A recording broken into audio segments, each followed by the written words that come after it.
Madam ఐవీఎఫ్‌లో ఖచ్చితంగా 90% baby form అవుతది అనేది చెప్పగలుగుతారా? అమ్మ, ఐవీఎఫ్‌లో సక్సెస్ రేట్ అనేది మెయిన్‌గా డిపెండ్ అయ్యేది ఆ స్త్రీ యొక్క egg quality, sperm quality and తయారైన పిండం క్వాలిటీ బట్టి. సో మేము కౌన్సిల్ చేసేటప్పుడు పేషెంట్స్‌కి ఏం చెప్తామంటే, సపోజింగ్ వాళ్ళది మనకు టాప్ క్వాలిటీ ఎంబ్రియోస్ వచ్చాయి. టాప్ క్వాలిటీ ఎంబ్రియోస్ ప్లస్ అది కాకుండా వాళ్ళకు అది 5 days గ్రో చేసాం ల్యాబ్‌లో. దాన్ని బ్లాస్టోసిస్ట్ అంటామనమాట. ఈ 5 days గ్రో చేసిన బ్లాస్టోసిస్ట్ అనేది మనకు టాప్ క్వాలిటీ ఉన్నప్పుడు వాళ్ళ సక్సెస్ రేట్ అనేది బెటర్‌గా ఉంటుంది.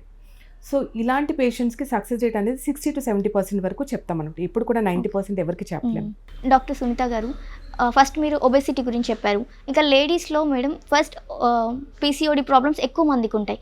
సో ఐవీఎఫ్ ట్రీట్మెంట్‌లో అది ప్రభావం చూపించే అవకాశం ఉందా? కరెక్ట్ మా. సో మనకి మధ్యకాలంలో పీసీఓడి ప్రాబ్లం అనేది ఎక్కువగా చూస్తున్నాం. పీసీఓడిలో 2 కేటగిరీస్ ఉంటారు. ఒకళ్ళు థిన్ పీసీఓ అని ఉంటారు అండ్ ఒకళ్ళు ఒబీస్ పీసీఓ అని ఉంటారు.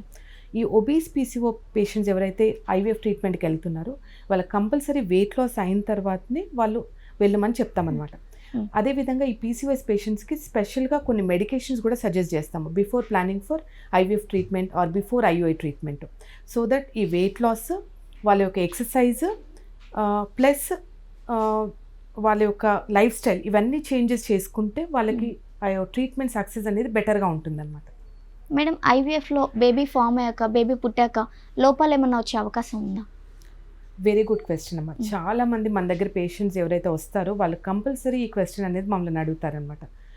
సో పేషెంట్స్కి ఏం చెప్తామంటే, ఇది మనకు ఏదైతే ఐవీఎఫ్ ట్రీట్మెంట్ ఉందో మనకు మోర్ దెన్ 40 years నుంచి ఈ ట్రీట్మెంట్ అనేది అవైలబుల్గా ఉంది. సో ఇన్ని ఇయర్స్ మనకు టైం టెస్టెడ్ ప్రొసీజర్ కాబట్టి మనం ఏదైతే రీసెర్చ్ అండ్ డేటా ఏదైతే స్టడీ చేసామో మనకు నిర్ధారించుకున్నాం ఏంటంటే, ఈ ఐవీఎఫ్ ట్రీట్మెంట్ వల్ల లోపాలు అనేది ఎక్కువగా చూడట్లేదు. సో జనరల్గా మనకు ఈ లోపాలతో పుట్టే అవకాశం అనేది 1% ఉంటుంది ప్రెగ్నెంట్ ఉమెన్లో. ఎప్పుడైతే మనం ఈ ఐవీఎఫ్ ట్రీట్మెంట్ తీసుకుంటున్నామో అది 1% నుంచి 2% అవుతుంది. అంటే జస్ట్ 1% రైజ్. అంటే 98% నార్మల్గా పుట్టే అవకాశం ఉంటుంది.